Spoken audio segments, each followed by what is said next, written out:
Page 30, Purple Sunset. This is a melody from a consolation by Liszt. Liszt wrote a few of these consolations, and they're just kind of dreamy, put you to sleep. They're gorgeous. I'd encourage you to go listen to them. This is a nice arrangement of this one. 4/4 time, 1 sharp, we're in the key of G major. Make sure you can do the G major scale and the E minor scale. 2 octaves up and down would be good, and go ahead and do the arpeggios too. Let's talk about this. It looked kind of ugly with these eighth notes going all over, but this is a very slow piece. So right hand first. I have some suggestions on the fingering, I normally do, and they have a 2 and then a 4. The fingers you use on the first 2 notes is up to you, but I want to connect all this. So use a finger on the half note where you can use a thumb connected to the E. Here. If you want to use the 5, that's fine. I don't care what finger you use. Just use a finger and then connect it to the next one. 1 and 2 and 3. And they say a 2. I find that awkward. I might maybe a 3 or a 4, but I need a thumb on the G. This is the second line, second measure, the G. Put a thumb on that. This way you're set up for what's coming up. Rest. Now you do it again. 5, 3. Third line, second measure, 3 up here sets you up for what's coming. The thumb to get ready for what's coming. I like that. That's good fingering, because a lot of times we use a finger now to prepare us for what's coming, and that's what we're doing here. And then bottom, second line, 2-1. Crossover. Then reach down. Connect all that together. And connect all this together. They say slide. That's fine. You can do that if you want.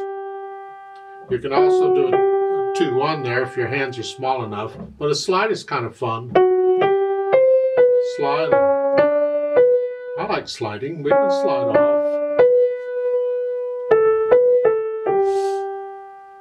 Let's go down to the third line on page 31.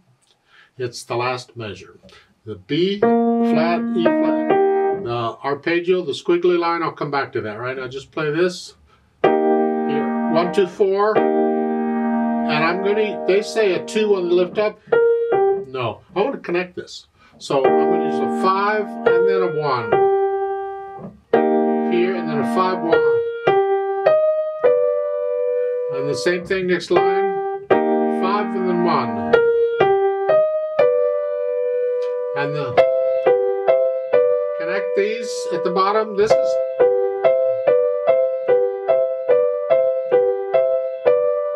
it's good exercise for the fingers there. And then 2, 4, 2, 1, 2. Just that's fine. Just I'm using the thumb as the pivot to come across. Come across.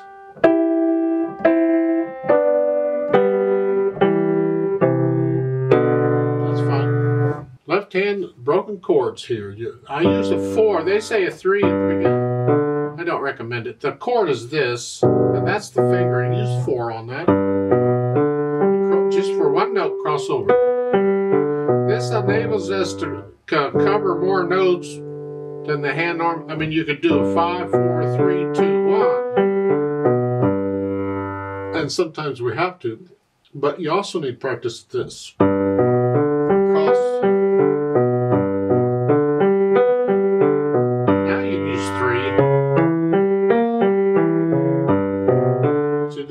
There's just changing. 4, now they're telling you 4. Well, that's worse. You gotta reach up 1. Do the best you can. See, the idea is we want to cover all these notes with 1 hand position. Well, you don't stretch out and do it. You're doing it, you're rolling, moving the hand up as you're doing this down.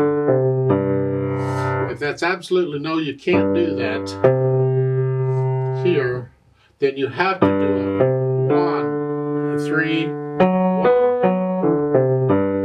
So do it that way. Do 5, 2, 1, 3.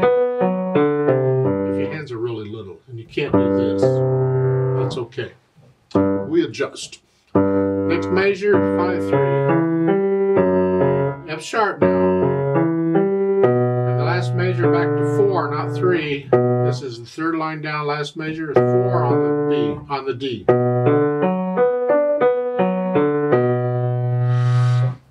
Last line, second measure, this is page 30. F natural. And then come up as, now they're telling you 4. Well, I've been telling you 4 all along. 1 and 2 and 3. That's fine. Top of page 31, that is a 3 on that one.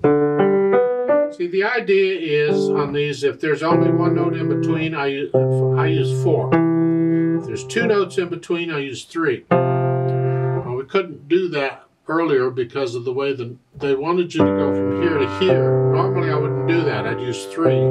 But in order to make the hand fit the whole chord, we had to do that. I don't recommend. Normally you wouldn't do that, but sometimes we have to stretch out a little bit. Let's go over to page 31. It's third line down, last measure, where you get all these flats. 3, crossover, and then back to naturals. 4, okay. Put the hands together. So you're starting out left hand alone, that's fine.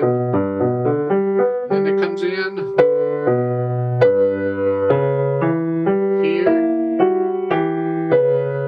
Still a C sharp there. Anyway, you go through and put the hands together. Take this real slow if you have to.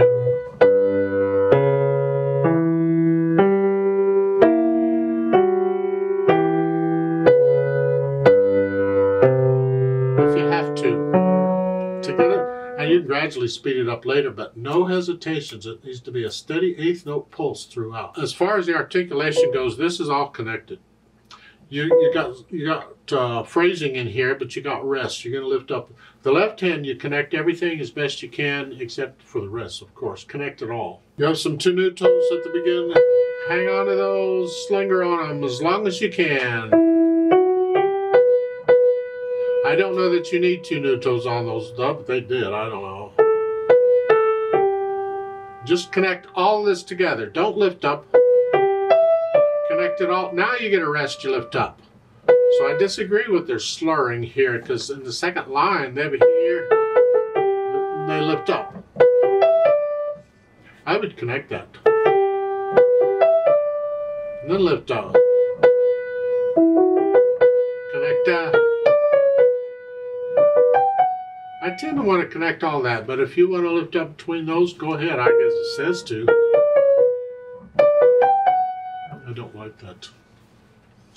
On page 31, third line down with the last measure, the arpeggios. Real quick, just a rolled chord. Some people will play it so the G is on the beat, so G comes together. So it's a here. I don't. I play it with a bottom note on the beat, and that delays the melody note just a little bit.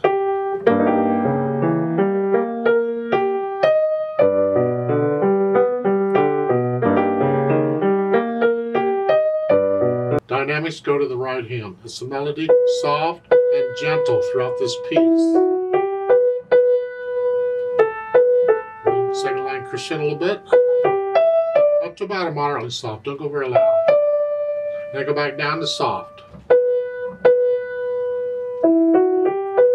the end of the third line, you go back up to moderately soft.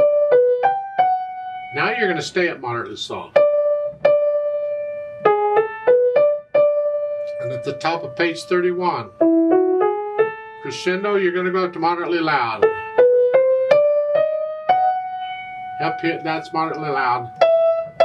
Stay there, and you see the rubato word, rubato? Rubato means you can give and take on the notes just a little bit. There's different kinds of rubatos, and if you don't do it right, it just sounds like you can't count. You can't keep time. I'm suggesting that when you're first learning this, no rubato, just play it straight through. The rubato needs to kind of be felt. You might push this, rush this, and then linger on that. It's like a from almost. But all in all, the measure would last for 4 counts. You're just rushing the first few counts and then stretching out the last counts. But the overall, it's still the same. That's what's important. Stretch out. And then in the last measure, the first line, you see a meno, mosso. Meno means less, mosso means motion.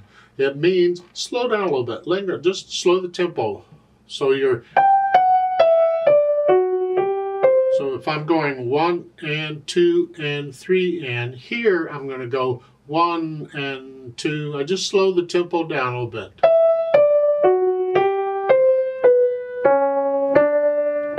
And stay there. And then in the last measure of the second line, you get the a tempo. That means resume the tempo you were going before you slowed it down. Back to your original tempo. Doesn't mean back to the original tempo, but I'm telling you back to the original tempo. That's what we're doing. At the bottom, you get the ritardando. So just slow down a little bit, but I suggest on these eighth notes, don't rush these. Slow down. Yeah, slow down at the end. Now the pedal. Well, we want pedal. We want the overtones. We want to connect all this. We want to hear it.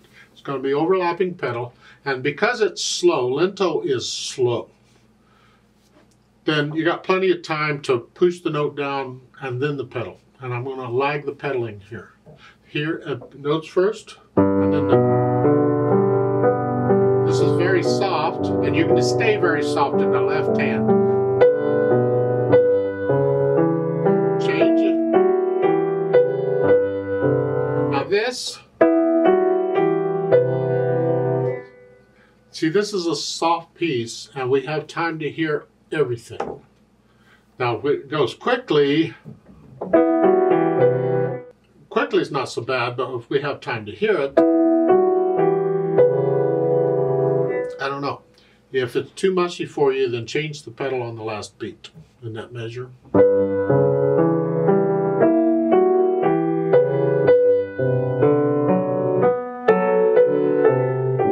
And I tend to want to do that, and sometimes I'll just lift up on the last half of the last beat just to clear everything out. So in the first line again, the last measure here, I can just lift up on the last beat, on the last eighth note, and clear it all out. I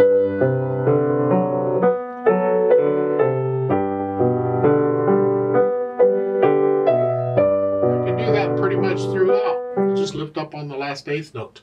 Now on the second line, last measure, lift up, they tell you to change pedal. That way we hear the rest in the right hand.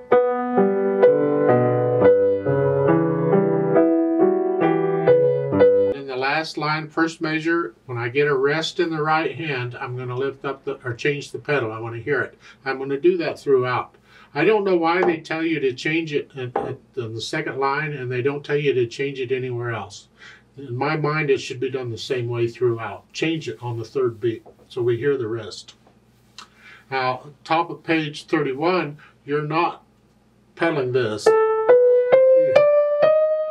It should be clean and by itself, and then you can start when the left hand comes in. And then this is clean. Slower now. Then on the third line down, last measure. Right there, lift the pedal up, it's by itself. Change.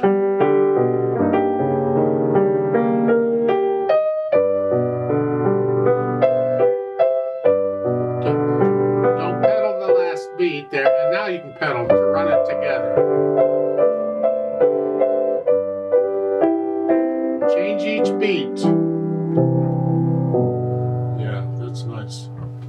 You have to listen to the sound and the effect the pedal is having to the sound. If it's getting too mushy, change it or lift it up or something.